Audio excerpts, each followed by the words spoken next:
ಬಂಧುಗಳೇ ನಮಸ್ಕಾರ, ಹೇಗಿದ್ದೀರಿ ನೀವೆಲ್ಲರೂ? ನಾನು ಸುಬ್ರಹ್ಮಣ್ಯ ಎಸ್ ಹಂಡಿಗೆ. ಬಂಧುಗಳೇ, ನಿಮ್ಮೆಲ್ಲರಿಗೂ ಕೂಡ ಗೊತ್ತಿರುವ ಹಾಗೆ ನಟ ದರ್ಶನ್ ಪ್ರತಿಯೊಬ್ಬರಿಗೂ ಮಾದರಿ ಆಗಬೇಕಾದಂಥವರು, ಆದರ್ಶಪ್ರಾಯ ಜೀವನವನ್ನು ಸಾಗಿಸಬೇಕಾದಂಥವರು, ಕೋಟಿ ಕೋಟಿ ಅಭಿಮಾನಿಗಳಿಂದ ಆರಾಧಿಸಲ್ಪಡುವಂತಹ ಈ ನಟ ಕ್ರೂರ ಮೃಗೀಯ ಮನಸ್ಥಿತಿಯಿಂದಾಗಿ ಓರ್ವ ವ್ಯಕ್ತಿಯ ಪ್ರಾಣವನ್ನು ಬಲಿ ತೆಗೆದುಕೊಂಡು ಬಿಟ್ರು.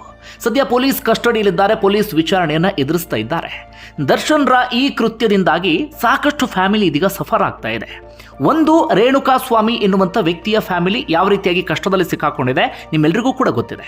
ಮತ್ತೊಂದು ಕಡೆಯಿಂದ ಈ ಕ್ರೈಮ್ನಲ್ಲಿ ಭಾಗಿಯಾದಂಥವರು ದರ್ಶನ್ ಪವಿತ್ರ ಗೌಡ ಮಾತ್ರ ಅಲ್ಲ, ದರ್ಶನ್ ಪವಿತ್ರ ಗೌಡ ಜೊತೆಗೆ ಆಪ್ತ ಬಳಗದಲ್ಲಿ ಗುರುತಿಸಿಕೊಂಡಂಥ ಒಂದಷ್ಟು ಮಂದಿ, ಮತ್ತೊಂದಷ್ಟು ಮಂದಿ ದರ್ಶನ್ ಜೊತೆಗೆ ಯಾವುದೇ ಆತ್ಮೀಯತೆಯೂ ಇಲ್ಲದೆ ಕೇವಲ ದರ್ಶನ್ ಕರೆದ್ರು ಎನ್ನುವ ಕಾರಣಕ್ಕಾಗಿ ಬಂದು ಅವರೆಲ್ಲರೂ ಕೂಡ ಸಿಕ್ಕಾಕೊಂಡು ಬಿಟ್ಟಿದ್ದಾರೆ. ಇವತ್ತು ಅವರ ಫ್ಯಾಮಿಲಿಯವರು ಕೂಡ ಸಫರ್ ಆಗ್ತಾ ಇದ್ದಾರೆ. ಇನ್ನೊಂದು ಕಡೆಯಿಂದ ಸ್ವತಃ ದರ್ಶನ್ ಫ್ಯಾಮಿಲಿ ಇದೀಗ ಸಂಕಷ್ಟಕ್ಕೆ ಸಿಕ್ಕಾಕೊಳ್ಳುವಂಥ ಪರಿಸ್ಥಿತಿ ಎದುರಾಗಿದೆ. ಅದು ಕೂಡ ದರ್ಶನ್ರ ಎಡವಟ್ಟಿನಿಂದಾಗಿ, ಕಾಂಟ್ರವರ್ಸಿಗಳಿಂದಾಗಿ ಮತ್ತೆ ಮತ್ತೆ ಅವರು ಸಂಕಷ್ಟಕ್ಕೆ ಸಿಕ್ಕಾಕೊಳ್ತಿದ್ದಾರೆ. ಪ್ರಮುಖವಾಗಿ ಅವರ ಪತ್ನಿಯಾಗಿರುವಂಥ ವಿಜಯಲಕ್ಷ್ಮಿ ಹಾಗೆ ಅವರ ಮಗ 15 ವರ್ಷದ ಮಗ ವಿನೀಶ್ ದರ್ಶನ್. ಪತ್ನಿ ಇಲ್ಲಿವರೆಗೂ ಕೂಡ ಯಾವುದೇ ಪ್ರತಿಕ್ರಿಯೆಯನ್ನು ಕೂಡ ಕೊಟ್ಟಿಲ್ಲ, ಮಾಧ್ಯಮದವರ ಮುಂದೆ ಹಾಜರಾಗಿಲ್ಲ, ಮನೆಯಿಂದ ಹೊರಗಡೆಯೇ ಬಂದಿಲ್ಲ, ಕಣ್ಣೀರು ಹಾಕ್ತಿದ್ದಾರಂತೆ. ದರ್ಶನ್ ಪರವಾಗಿ ವಕೀಲರನ್ನ ಭೇಟಿಯಾಗಿಲ್ಲ, ಸ್ವತಃ ದರ್ಶನ್ರನ್ನ ಸ್ಟೇಷನ್ಗೆ ಬಂದು ಭೇಟಿಯಾಗಿ ಮಾತನಾಡಿಸುವ ಕೆಲಸವನ್ನು ಕೂಡ ಮಾಡಿಲ್ಲ. ಯಾಕಂದರೆ ಅಷ್ಟರ ಮಟ್ಟಿಗೆ ಶಾಕ್ಗೆ ಒಳಗಾಗ್ಬಿಟ್ಟಿದ್ದಾರೆ. ಯಾವುದೋ ಹೆಣ್ಣಿನ ಹಿಂದೆ ಹೋಗಿ ಯಾವುದೋ ಹೆಣ್ಣಿಗಾಗಿ ಇವತ್ತು ದರ್ಶನ್ ಜೈಲು ಸೇರಿಬಿಟ್ರಲ್ಲ ಎನ್ನುವಂಥ ನೋವು ಅವರನ್ನು ಕಾಡ್ತಾ ಇದೆ. ಅದರಿಂದ ಅವರಿಗೆ ಹೊರಗಡೆ ಬರೋದಕ್ಕೆ ಸಾಧ್ಯ ಆಗ್ತಿಲ್ಲ. ವಿಜಯಲಕ್ಷ್ಮಿ ನಿರಂತರವಾಗಿ ಪ್ರಯತ್ನ ಪಡ್ತಾ ಇದ್ದಿದ್ದು ಈ ವಿಚಾರ ಮಗನಿಗೆ ತಿಳಿಬಾರ್ದು, ಮಗನಿಗೆ ತಿಳಿದ್ರೆ ಮಾನಸಿಕವಾಗಿ ಎಷ್ಟು ಸಫರ್ ಆಗಬಹುದು ಅನ್ನೋದನ್ನ ವಿಜಯಲಕ್ಷ್ಮಿ ನಿರಂತರವಾಗಿ ಯೋಚನೆ ಮಾಡ್ತಿದ್ರಂತೆ. ಹೇಗೆ ಗೊತ್ತಾಯ್ತು ಅಂದ್ರೆ, ಮಾಧ್ಯಮದವರು ಅವರ ಪ್ರತಿಕ್ರಿಯೆಯನ್ನು ಪಡೆಯೋದಕ್ಕೆ ಪ್ರಯತ್ನ ಪಟ್ಟಿದ್ರು. ವಿಜಯಲಕ್ಷ್ಮಿ ಅವರು ಹಾಗೆ ದರ್ಶನ್ ಅವರ ತಾಯಿಯ ಪ್ರತಿಕ್ರಿಯೆಯನ್ನು ಪಡೆಯೋದಕ್ಕೂ ಕೂಡ ಪ್ರಯತ್ನ ಪಟ್ಟಿದ್ರು. ಅವರ ತಾಯಿಯೂ ಕೂಡ ಮಾತಾಡಲಿಲ್ಲ. ತಾಯಿಯ ಜೊತೆಗೂ ಕೂಡ ಇತ್ತೀಚೆಗೆ ನಾವು ದರ್ಶನ್ ಜಗಳ ಮಾಡ್ಕೊಂಡಿದ್ರಂತೆ. ಹೀಗಾಗಿ ಅವರ ತಾಯಿ ಅವರ ತಮ್ಮ ಆಗಿರುವಂಥ ದಿನಕರ್ ತೂಗುದೀಪ ಜೊತೆಗೆ ಇದ್ದಾರೆ. ಸದ್ಯ ಅವರು ಯಾವುದೇ ಪ್ರತಿಕ್ರಿಯೆಯನ್ನು ಕೊಟ್ಟಿಲ್ಲ. ಇತ್ತ ವಿಜಯಲಕ್ಷ್ಮಿ ಕೂಡ ಯಾವುದೇ ಪ್ರತಿಕ್ರಿಯೆಯನ್ನು ಕೊಡಲಿಲ್ಲ. ಆದರೆ ಅವರ ಆಪ್ತರ ಮೂಲಕ ಮಾಧ್ಯಮದವರಿಗೆ ಒಂದಷ್ಟು ಸಂದೇಶವನ್ನು ರವಾನಿಸಿದ್ದಾರೆ, ಒಂದಷ್ಟು ವಿಚಾರವನ್ನು ತಲುಪಿಸಿದ್ದಾರೆ. ಅದೇನಪ್ಪ ಅಂದ್ರೆ, ನಾನು ಯಾರ ಸಹವಾಸಕ್ಕೂ ಕೂಡ ಹೋಗೋದಿಲ್ಲ, ನನ್ನ ಮಗನನ್ನು ಕಾಪಾಡಿಕೊಂಡ್ರೆ ಸಾಕಾಗಿಬಿಟ್ಟಿದೆ, ನನ್ನ ಮಗನೇ ನನಗೆ ಪ್ರಪಂಚ, ಆತನೇ ಬದುಕು ಎನ್ನುವ ರೀತಿಯಲ್ಲಿ ಹೇಳ್ತಿದ್ದಾರೆ. ಅಷ್ಟರ ಮಟ್ಟಿಗೆ ಮಗನ ಬಗ್ಗೆ ಅವರು ಕಾಳಜಿಯನ್ನು ವಹಿಸ್ತಾ ಇದ್ರು. ಮಗನಿಗೆ ಮಾನಸಿಕವಾಗಿ ಪರಿಣಾಮ ಬೀರಬಾರದು ಎನ್ನುವ ರೀತಿಯಲ್ಲಿ ಪ್ರಯತ್ನವನ್ನ ಪಡ್ತಾ ಇದ್ರು. ಆದರೆ ಮಗನಿಗೆ ವಿಚಾರ ತಿಳಿದಿದೆ. ಹೆಚ್ಚು ಕಡಿಮೆ ನಿನ್ನೆಯವರೆಗೂ ಕೂಡ ಸೋಷಿಯಲ್ ಮೀಡಿಯಾ ಟಚ್ ಮಾಡೋದಕ್ಕೆ ಬಿಡದೆ, ಟಿವಿಯನ್ನು ನೋಡೋದಕ್ಕೆ ಬಿಡದೆ ಮಗನನ್ನ ಆದಷ್ಟು ಕಂಟ್ರೋಲ್ ಮಾಡಿದ್ರು, ವಿಚಾರ ತಿಳಿಯದ ರೀತಿಯಲ್ಲಿ. ಆದರೆ ಇವತ್ತು ವಿನೀಶ್ ದರ್ಶನ್ 15 ವರ್ಷದ ಆ ಹುಡುಗನಿಗೆ ವಿಚಾರ ತಿಳಿದಿದೆ. ಮೊದಲ ಪ್ರತಿಕ್ರಿಯೆಯನ್ನು ಕೊಟ್ಟಿದ್ದಾರೆ ವಿನೀಶ್ ದರ್ಶನ್. ಅವರ ಬುದ್ಧಿಮಟ್ಟಕ್ಕೆ, ಅಂದರೆ ಈ ವಯಸ್ಸಿಗೆ ಯಾವ ಬುದ್ಧಿ ಇರುತ್ತೆ, ಯಾವ ಮೆಚುರಿಟಿ ಇರುತ್ತೆ, ಅದಕ್ಕೆ ತಕ್ಕ ಹಾಗೆ ಅವರು ಪ್ರತಿಕ್ರಿಯೆಯನ್ನು ಕೊಟ್ಟಿದ್ದಾರೆ.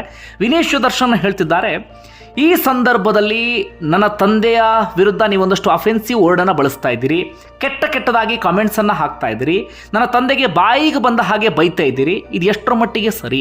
ನೀವ್ಯಾರಾದರೂ ನನ್ನ ಬಗ್ಗೆ ಯೋಚನೆ ಮಾಡಿದ್ರಾ? 15 ವರ್ಷದ ವಯಸ್ಸಿನ ನನ್ನ ಮೇಲೆ ಅದು ಎಷ್ಟರ ಮಟ್ಟಿಗೆ ಪರಿಣಾಮ ಬೀರಬಹುದು, ಮಾನಸಿಕವಾಗಿ ನಾನು ಎಷ್ಟರ ಮಟ್ಟಿಗೆ ಕುಗ್ಗಿ ಹೋಗಬಹುದು ಅನ್ನೋದನ್ನು ನೀವು ಯೋಚನೆ ಮಾಡಿದ್ರಾ ಎನ್ನುವ ರೀತಿಯಲ್ಲಿ ಪ್ರಶ್ನೆಯನ್ನು ಮಾಡಿದ್ದಾರೆ. ಅದಕ್ಕೂ ಮುಂದುವರೆದು, ಈ ಸಂದರ್ಭದಲ್ಲಿ ನನ್ನ ತಾಯಿ ಹಾಗೆ ತಂದೆಗೆ ಸಪೋರ್ಟ್ ಮಾಡಬೇಕಿತ್ತು, ಆದರೆ ನೀವೆಲ್ಲರೂ ಕೂಡ ಶಾಪ ಹಾಕ್ತಾ ಇದ್ದೀರಿ, ಇದು ಎಷ್ಟರ ಮಟ್ಟಿಗೆ ಸರಿ ಎನ್ನುವ ರೀತಿಯಲ್ಲಿ ವಿನೀಶ್ ದರ್ಶನ್ ಪ್ರಶ್ನೆಯನ್ನ ಮಾಡ್ತಿದ್ದಾರೆ. ಅಂದ್ರೆ ಅವರು ಹೇಳ್ತಾ ಇರೋದಿಷ್ಟೇ, ನಾನು ಕೇವಲ 15 ವರ್ಷದ ಬಾಲಕ, ನನ್ನ ತಂದೆಗೆ ನೀವು ನಿರಂತರವಾಗಿ ಶಾಪ ಹಾಕಿದಾಗ, ತಂದೆಯ ವಿರುದ್ಧವಾಗಿ ಅಫೆನ್ಸಿವ್ ವರ್ಡ್ಸ್ ಅನ್ನ ಬಳಸಿದಾಗ, ತಂದೆಯ ವಿರುದ್ಧ ಕೆಟ್ಟದಾಗಿ ನೀವು ಮಾತನಾಡಿದಾಗ ಅದು ನನ್ನ ಮೇಲೆ ವಿಪರೀತವಾಗಿ ಪರಿಣಾಮ ಬೀರುತ್ತೆ. ಅಟ್ಲೀಸ್ಟ್ ನೀವು ನಮ್ಮ ಬಗ್ಗೆ ಯೋಚನೆ ಮಾಡಬೇಕಾಗಿತ್ತು ಅನ್ನೋದು ವಿನೀಶ್ ದರ್ಶನ್ ವಾದ. ಹಾಗೆ ಈ ಸಂದರ್ಭದಲ್ಲಿ ನನ್ನ ತಂದೆ ಹಾಗೆ ತಾಯಿಯ ಸಪೋರ್ಟ್ಗೆ ನಿಂತ್ಕೊಳ್ಬೇಕಾಗಿತ್ತು, ಆದರೆ ನೀವ್ಯಾರು ಕೂಡ ಅದನ್ನು ಮಾಡಲಿಲ್ಲ, ಅದರ ಬದಲಾಗಿ ಶಾಪ ಹಾಕುವಂತ ಕೆಲಸವನ್ನ ಮಾಡ್ತಿದ್ದೀರಿ ಎನ್ನುವ ರೀತಿಯಲ್ಲಿ ವಿನೀಶ್ ದರ್ಶನ್ ತಮ್ಮದೇ ಆದಂಥ ರೀತಿಯಲ್ಲಿ ಆಕ್ರೋಶವನ್ನು ಹೊರಹಾಕಿದ್ದಾರೆ. ಇಲ್ಲಿ ವಿನೀಶ್ದು ತಪ್ಪು ಅಂತ ಎಲ್ಲೂ ಕೂಡ ಹೇಳೋದಕ್ಕಾಗೋದಿಲ್ಲ. ಅವರ ಏಜ್ಗೆ ತಕ್ಕ ಹಾಗೆ ಏನು ಪ್ರಬುದ್ಧತೆ ಇದೆ ಆ ರೀತಿಯಾಗಿ ಪ್ರಶ್ನೆ ಮಾಡಿದ್ದಾರೆ. ಆದರೆ ಅವರಿಗೆ ಈ ಸಂದರ್ಭದಲ್ಲಿ ಏನು ಹೇಳೋದಕ್ಕೂ ಸಾಧ್ಯ ಆಗೋದಿಲ್ಲ. ಯಾಕಂದರೆ ಅಷ್ಟರ ಮಟ್ಟಿಗೆ ಮಾನಸಿಕವಾಗಿ ಪರಿಣಾಮ ಬೀರಿರುತ್ತೆ. ನಾವು ಅದನ್ನು ಯೋಚನೆ ಮಾಡೋದಕ್ಕೂ ಕೂಡ ಸಾಧ್ಯ ಆಗೋದಿಲ್ಲ. ಓರ್ವ ಸ್ಟಾರ್ ನಟನ ಮಗ, ಸ್ಟಾರ್ ಕಿಡ್ ಎಂದ ಕಾರಣಕ್ಕಾಗಿ ವಿನೀಶ್ ದರ್ಶನ್ ಮೇಲೆ ಇದು ಪ್ರಭಾವ ಬೀರಲ್ಲ, ಏನೂ ಆಗಲ್ಲ ಅಂತ ಹೇಳೋದಕ್ಕೆ ಸಾಧ್ಯವೇ ಇಲ್ಲ. ಹೊರಗಡೆ ಮುಖ ಎತ್ಕೊಂಡು ಓಡಾಡೋದು ಬಹಳ ಕಷ್ಟ ಆಗುತ್ತೆ. ಜನ ಅವರನ್ನು ಬೇರೆ ಬೇರೆ ರೀತಿಯಲ್ಲಿ ಹೀಯಾಳಿಸುವಂಥ ಕೆಲಸವನ್ನು ಮಾಡ್ತಾರೆ. ಸ್ಕೂಲ್ಗೆ ಹೋದರೆ ಅಲ್ಲೂ ಕೂಡ ಬೇರೆ ಬೇರೆ ರೀತಿಯಲ್ಲಿ ಅವ್ರನ್ನ ಹೀಯಾಳಿಸುವಂಥ ಸಾಧ್ಯತೆ ಇರುತ್ತೆ. ಒಟ್ಟಾರೆಯಾಗಿ ಎಲ್ಲೇ ಹೋದರೂ ಕೂಡ ಅಪ್ಪನ ಈ ಕೃತ್ಯದಿಂದಾಗಿ ತಲೆ ತಗ್ಗಿಸುವಂಥ ಪರಿಸ್ಥಿತಿ ಎದುರಾಗಿದೆ. ಇಲ್ಲಿ ವಿನೀಶ್ ದರ್ಶನ್ ಅರ್ಥ ಮಾಡ್ಕೊಳ್ಬೇಕಾಗಿರುವಂಥ ವಿಚಾರ ಅಂದರೆ ಅಷ್ಟೇ, ಇವತ್ತು ವಿನೀಶ್ ದರ್ಶನ್ ಹೇಳ್ತಿರುವ ರೀತಿಯಲ್ಲಿ ಜನರದ್ದು ತಪ್ಪಲ್ಲ, ಅವರ ತಂದೆ ಸಾರ್ವಜನಿಕ ಜೀವನದಲ್ಲಿದ್ದಾರೆ. ಸಾರ್ವಜನಿಕ ಜೀವನದಲ್ಲಿದ್ದವರು ಹೇಗಿರಬೇಕಿತ್ತು ಹಾಗೇ ಇರಬೇಕಿತ್ತು. ಆದರೆ ಅವರ ತಂದೆ ಇವತ್ತು ಇನ್ನೊಂದು ಕುಟುಂಬದ ನೆಮ್ಮದಿಯನ್ನು ಕಿತ್ಕೊಂಡು ಬಿಟ್ಟಿದ್ದಾರೆ, ಇನ್ನೊಂದು ಕುಟುಂಬದ ಖುಷಿಯನ್ನು ಕಿತ್ಕೊಂಡು ಬಿಟ್ಟಿದ್ದಾರೆ. ಈಗ ಜನ ಸುಮ್ಮನೆ ಕೂತ್ಕೊಳ್ಳೋದಿಲ್ಲ, ಜನ ಪ್ರಶ್ನೆ ಮಾಡ್ತಾರೆ, ಕೆಟ್ಟ ಕೊಳಕದಾಗಿ ಬೈತಾರೆ, ಎಲ್ಲವೂ ಕೂಡ ಆಗುತ್ತೆ. ಅದನ್ನು ದರ್ಶನ್ ಅವರು ಅದನ್ನು ಫೇಸ್ ಮಾಡಲೇಬೇಕು. ಇದರಿಂದ ವಿನೇಶ್ ದರ್ಶನ್ ಮೇಲೆ ಪರಿಣಾಮ ಬೀರುತ್ತೆ, ಹೌದು. ಆದರೂ ವಿನೇಶ್ ದರ್ಶನ್ ಇದನ್ನು ಅರ್ಥ ಮಾಡ್ಕೊಳ್ಳೇಬೇಕಾಗತ್ತೆ. ಇವತ್ತು ಇನ್ನೊಂದು ಕುಟುಂಬದ ನೆಮ್ಮದಿಯನ್ನು ಕಿತ್ಕೊಂಡಿರುವಂಥ ಸಂದರ್ಭದಲ್ಲಿ ಜನ ಯಾವುದೇ ಕಾರಣಕ್ಕೂ ಸುಮ್ಮನೆ ಕೂತ್ಕೊಳ್ಳೋದಿಲ್ಲ. ಆ ಕಾರಣಕ್ಕಾಗಿ ಇವತ್ತು ಅವರ ತಂದೆಗೆ ಎಲ್ಲರೂ ಕೂಡ ಬೈತಿದ್ದಾರೆ. ಅವರ ತಂದೆಯನ್ನು ಜನ ಹಿಗ್ಗಾಮುಗ್ಗವಾಗಿ ಜಾಡಿಸುವಂಥ ಕೆಲಸವನ್ನು ಮಾಡ್ತಿದ್ದಾರೆ. ಆದರೆ ವಿನೇಶ್ ದರ್ಶನ್ ಅದನ್ನು ಅರ್ಥ ಮಾಡಿಕೊಳ್ಳುವಂಥ ವಯಸ್ಸಿಗೆ ಇನ್ನೂ ಕೂಡ ತಲುಪಿಲ್ಲ. ಹಾಗೆ ಅವರ ತಂದೆಯೂ ಕೂಡ ಸಾರ್ವಜನಿಕ ವೇದಿಕೆಯಲ್ಲಿ ತುಂಬ ಜನರನ್ನ ಹೀಯಾಳಿಸುವಂಥ ಕೆಲಸವನ್ನು ಮಾಡಿದರು, ತುಂಬ ಜನರನ್ನ ಜಾಡಿಸುವಂಥ ಕೆಲಸವನ್ನು ಮಾಡಿದರು. ಇತ್ತೀಚೆಗಷ್ಟೇ ತಗಡೆ ಅಂತ ಒಬ್ಬ ವ್ಯಕ್ತಿಯನ್ನು ಕರೆದು ಬಿಟ್ಟಿದ್ರು. ಆ ವ್ಯಕ್ತಿಗೂ ಒಂದು ಕುಟುಂಬ ಇರುತ್ತೆ, ಆ ವ್ಯಕ್ತಿಗೂ ಒಂದು ಮಕ್ಕಳಿರುತ್ತೆ. ಅದ್ಯಾವುದನ್ನು ಕೂಡ ದರ್ಶನ ಯೋಚನೆ ಮಾಡಿರಲಿಲ್ಲ. ಓರ್ವ ಖ್ಯಾತ ನಿರ್ದೇಶಕನಿಗೆ ಅವನೇನು ದೊಡ್ಡ ಪುಡಂಗ ಎನ್ನುವ ರೀತಿಯಲ್ಲಿ ಹೇಳಿಬಿಟ್ಟಿದ್ರು. ಇನ್ನೋರ್ವ ಪ್ರಖ್ಯಾತ ನಿರ್ದೇಶಕನಿಗೆ ತಲೆ ಮೇಲೆ ಏನೆರಡು ಕೊಂಬಿದೆಯಾ ಎನ್ನುವ ರೀತಿಯಲ್ಲೂ ಕೂಡ ಅಹಂಕಾರದಿಂದ ಪ್ರಶ್ನೆ ಮಾಡಿಬಿಟ್ಟಿದ್ರು.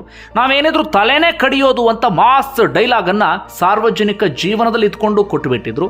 ಈ ರೀತಿಯಾಗಿ ಬೇರೆ ಬೇರೆ ಸಂದರ್ಭದಲ್ಲಿ ಯಾವುದ್ಯಾವುದೋ ಪದವನ್ನು ಬಳಸಿದ್ದಾರೆ. ಒಂದು ಸಾರ್ವಜನಿಕ ವೇದಿಕೆಯಲ್ಲಿ ನಿಂತ್ಕೊಂಡು ಒಬ್ಬಳು ಬರ್ತಾಳೆ, ಒಬ್ಬಳು ಹೋಗ್ತಾಳೆ, ಅದಕ್ಕೆಲ್ಲ ತಲೆ ಕೆಡಿಸ್ಕೊಳ್ಳೋಕ್ಕಾಗುತ್ತಾ ಎನ್ನುವ ರೀತಿಯಲ್ಲೂ ಕೂಡ ಹೇಳಿಕೆಯನ್ನು ಕೊಟ್ಟು ಬಿಟ್ಟಿದ್ರು.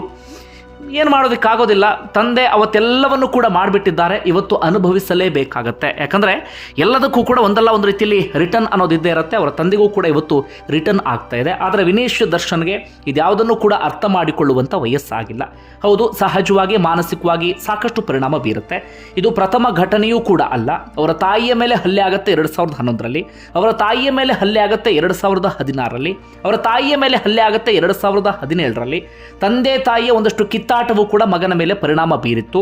ಮತ್ತೆ ಮತ್ತೆ ಸಾರ್ವಜನಿಕವಾಗಿ ದರ್ಶನ್ ವಿಚಾರಗಳು ಚರ್ಚೆಗೆ ಬರೋದ್ರಿಂದಲೂ ಕೂಡ ಮಗನ ಮೇಲೆ ಪರಿಣಾಮ ಬೀರಿತ್ತು. ಯಾಕಂದರೆ ತಂದೆಯ ಜೊತೆಗೆ ಒಳ್ಳೆ ಬಾಂಡಿಂಗನ್ನು ಮಗ ಇಟ್ಕೊಂಡಿದ್ದಾರೆ. ತಂದೆ ತಾಯಿಗೆ ಏನೇ ಗಲಾಟೆ ಆದರೂ ಕೂಡ ಮಗನ ಜೊತೆಗೆ ತಂದೆಗೆ ಒಳ್ಳೆ ಬಾಂಡಿಂಗ್ ಇದೆ. ಹೀಗಾಗಿ ತಂದೆಗೆ ಇಂತಹ ಸಂದರ್ಭ ಒಂದು ಎದುರಾದಾಗ ಸಹಜವಾಗಿ ಪರಿಣಾಮ ಬೀರುತ್ತೆ. ಆದರೆ ಏನು ಮಾಡುವ ಹಾಗೂ ಕೂಡ ಇಲ್ಲ. ಇದೊಂದು ಸಂದರ್ಭ ಹೇಗೆ ಬಂದುಬಿಟ್ಟಿದೆ ಅಂದರೆ ಆ ಕಷ್ಟವನ್ನು ಅನುಭವಿಸಲೇಬೇಕು. ಇವತ್ತು ರೇಣುಕಾಸ್ವಾಮಿ ಕುಟುಂಬದಲ್ಲಿ ಇಂಥ ಪರಿಸ್ಥಿತಿ ಎದುರಾಗಿದೆ ಅಂದರೆ ವಿನೇಶ್ ದರ್ಶನ್ ಅಟ್ಲೀಸ್ಟ್ ತಂದೆ ಇದ್ದಾರೆ, ಅಂದರೆ ತಂದೆ ಸ್ವಲ್ಪ ಕಷ್ಟದ ದಿನಗಳಿದ್ದರೂ ಕೂಡ ಇದ್ದಾರೆ. ಆದರೆ ಆ ಕುಟುಂಬದಲ್ಲಿ ಏನಾಗ್ಬಿಟ್ಟಿದೆ, ರೇಣುಕಾಸ್ವಾಮಿಯ ಪತ್ನಿಯ ಹೊಟ್ಟೆ ಒಳಗಿರುವಂಥ ಮಗು ತಂದೆಯನ್ನೇ ಕಳ್ಕೊಂಡು ಬಿಟ್ಟಿದೆ. ಭೂಮಿಗೆ ಬರೋಕ್ಕೂ ಮುನ್ನವೇ ತಂದೆ ಇಲ್ಲ ಎನ್ನುವಂಥ ಪರಿಸ್ಥಿತಿ. ಮುಂದೊಂದು ದಿನ ತಂದೆ ಯಾರು ಅಂತ ಕೇಳಿದ್ರೆ ಆ ಕುಟುಂಬಕ್ಕೆ ಇವರೇ ನೋಡಿ ನಿನ್ನ ತಂದೆ ಅಂತ ಹೇಳೋದಕ್ಕಾಗದಂಥ ಪರಿಸ್ಥಿತಿ ಎದುರಾಗಿದೆ. ಇದ್ಯಾವುದು ಕೂಡ ವಿನೇಶ್ ದರ್ಶನ್ಗೆ ಅರ್ಥ ಆಗಲ್ಲ, ಅರ್ಥ ಮಾಡಿಕೊಳ್ಳುವಂಥ ವಯಸ್ಸು ಅಲ್ಲ. ಬಂಧುಗಳೇ, ನಿಮ್ಗೇನಿಸುತ್ತೆ ವಿಚಾರಕ್ಕೆ ಸಂಬಂಧಪಟ್ಟ ಹಾಗೆ ಕಮೆಂಟ್ ಮಾಡಿ ತಿಳಿಸಿ. ನಿಮ್ಮ ಅಭಿಪ್ರಾಯ ಬಹಳ ಮುಖ್ಯ. ಧನ್ಯವಾದ ವಿಡಿಯೋ ನೋಡಿದ್ದಕ್ಕಾಗಿ.